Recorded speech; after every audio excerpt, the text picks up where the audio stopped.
اس لحاظ سے ہر مسلمان اسلام کا محافظ ہے، اسلام کا فوجی ہے، اسلام کا سپاہی ہے، اسلام کا فدائی ہے، اور اس کے اندر ایمان، تقوی، جہاد فی سبیل اللہ یہ ہونا چاہیے۔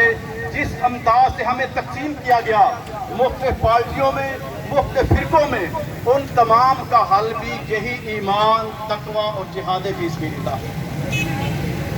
جب ہم فوج کا نام لیتے ہیں تو بعض لوگ پریشان ہوتے ہیں، کیونکہ پروپیگنڈا بھی بڑا شدید ہے اور کچھ حقائق بھی ہیں۔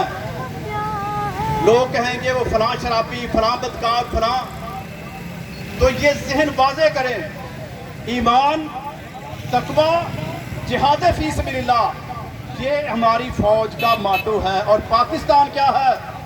وہی ہے جو پیارے پیغمبر علیہ الصلوۃ والسلام نے فرمایا تھا، ایھا الناس قولوا لا الہ الا اللہ تفلحوا وتملک الارض والعجم۔